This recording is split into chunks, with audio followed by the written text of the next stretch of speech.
Mi nombre es Julia Villalobos y hablaré acerca del proceso y el juicio. Esto es la unidad 1 de la materia procesal civil 2. Comenzaremos definiendo qué es el proceso y se trata de ese cúmulo de reglas, jurisprudencia, en general legislación, que nos va a encaminar desde el inicio de la litis, es decir, desde que se conoce el problema, la controversia, hasta que se disuelve. Y pues este es su propósito, disolver la controversia. Ahora hablaremos de la unidad fundamental del proceso. Esto se refiere a que el proceso como tal es una exigencia, es un medio constitucional que tenemos, obviamente que nos brinda la Constitución, para poder disolver nuestras controversias. Ahora vamos a hablar de los diversos criterios de la clasificación del proceso. En primer lugar tenemos la clasificación del proceso civil, mercantil, familiar y de arrendamiento inmobiliario.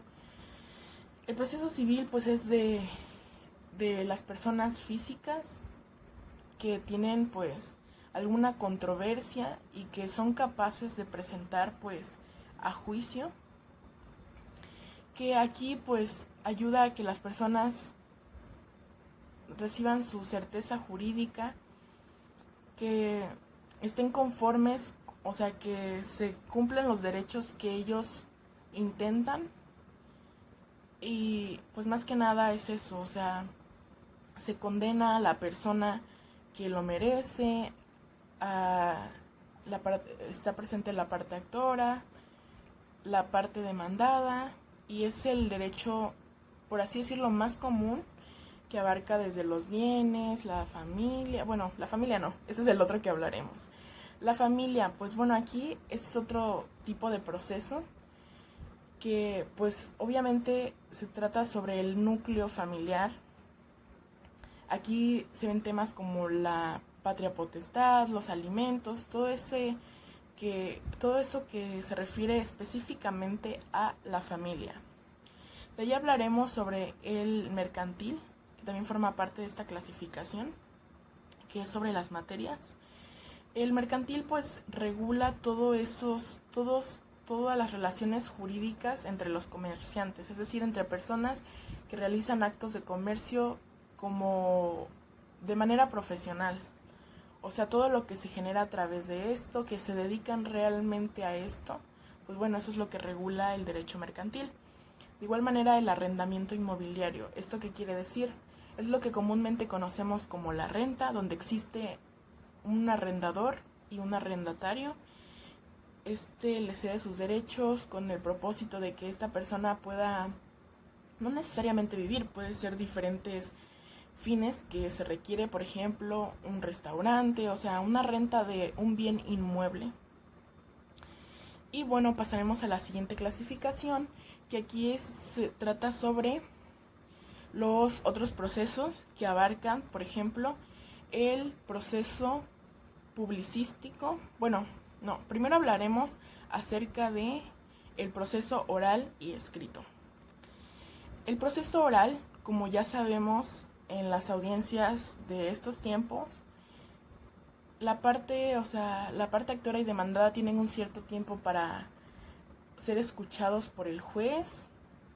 Muchas veces hablan, más bien los representan pues los abogados y así. Pero este proceso no es totalmente oral. Yo diría que más bien es mixto, porque aquí se presenta pues el escrito de demanda, todo eso de las pruebas, muchas cosas que son pues puramente escritas, pero son necesarias para poder llevar a cabo pues esta disolución de controversia. De igual manera está el escrito. Este es puramente escrito, es decir, las partes no conocen al juzgador ni el juzgador a las partes. Más bien él solamente conoce del contenido que está en los documentos que se le hacen llegar, pero no conoce personalmente a las partes. Ahora la siguiente clasificación es la de los procesos dispositivo, publicístico y social. Aquí el dispositivo se refiere más como confía en lo que hacen las partes, es decir, el impulso que ellos le den al proceso. Por ejemplo, sus alegatos, sus pruebas, todo lo que se presenta, y así es como se va llevando a cabo pues este proceso.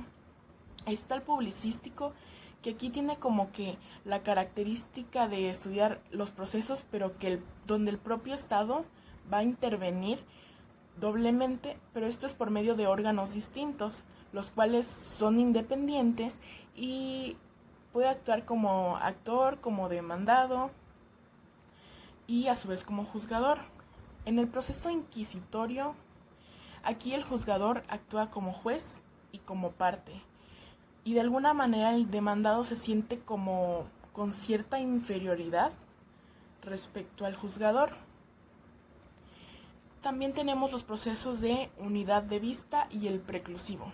En el primer caso, aquí el juicio se tramita, pero en una única audiencia, o sea, ahí mismo se resuelve, ahí mismo se presentan pruebas, los hechos, los alegatos, y ahí mismo se dicta sentencia. Es como que en una única audiencia, en una única audiencia se conoce todo. Pero en el segundo caso, es decir, que en el preclusivo, aquí se requiere de plazos y términos, es decir, en una sola audiencia no acaba, sino que deben haber varias y por lo tanto es un poco más tardado por el hecho de los términos y todo eso. Ahora vamos a hablar de la siguiente clasificación, que es la de los procesos universal y particular. Particular, singular. En el primero, es decir, en el singular, aquí la controversia respecta a un único bien o a un único derecho, o sea, los cuales son específicos. Se trata solamente sobre uno y se somete esto a la autoridad jurisdiccional, pero en el universal aquí son una serie de derechos, una serie de bienes, o sea, de derechos y obligaciones, y no solamente versa sobre uno este proceso, sino sobre varios. También están los procesos uninstanciales y biinstanciales. Pues como el nombre lo indica, el uninstancial se va a tramitar y se resuelve en una única instancia, no hay más. Pero en el biinstancial, el proceso o el juicio pues requiere de su tramitación y ya después se resuelve, pero esto es en la primera instancia y ya pues se impugna, por lo tanto se lleva a una segunda instancia, que normalmente es el Tribunal Superior de Justicia, y así se requiere, se va a promover el juicio de amparo, pero esto se realiza ante los tribunales colegiados de circuito. Ahora hablaremos sobre los procesos cautelares, declarativos y ejecutivos, que son otra clasificación. El cautelar defiende los intereses que son difíciles de reparar, es como una manera de prevención. El declarativo se refiere más que nada a la sentencia del juzgador, o sea, a lo que causó convicción en el juzgador y provocó que él pues diera a conocer o dictara una resolución judicial.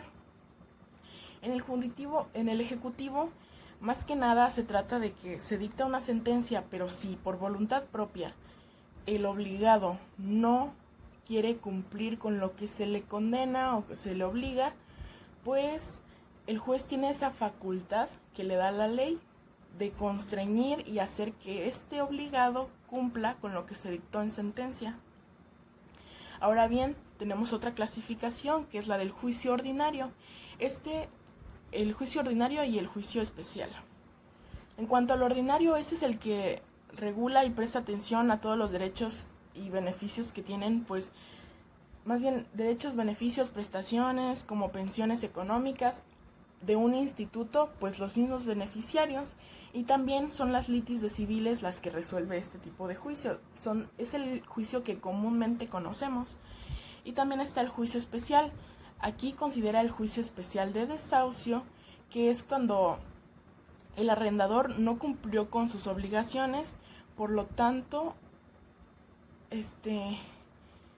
pues se como de alguna manera se priva de ese goce que tiene de estar en ese bien inmueble por razón de no cumplir con las obligaciones que normalmente se estipulan en el contrato de arrendamiento.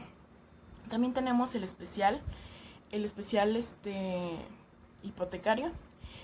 Como que su propósito es de constituir, de ampliar, de dividir, de registrar o extinguir una hipoteca. De igual manera puede anularla o cancelarla, realizar el pago o la apelación, pero de un crédito que la hipoteca le pueda garantizar. Ahora bien, vamos con las fases procesales en materia civil. Este tema me gusta bastante porque es como que el resumen en general de todo el proceso. Estas son las fases, pues como ya dije, en materia civil. Y bueno, vamos a empezar con la expositiva.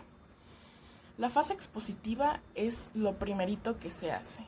Las partes aquí pues van a llegar, van a exponer los hechos a través de la demanda, la contestación, la reconvención, si es que llegara a haber. También presentan sus excepciones y sus pretensiones.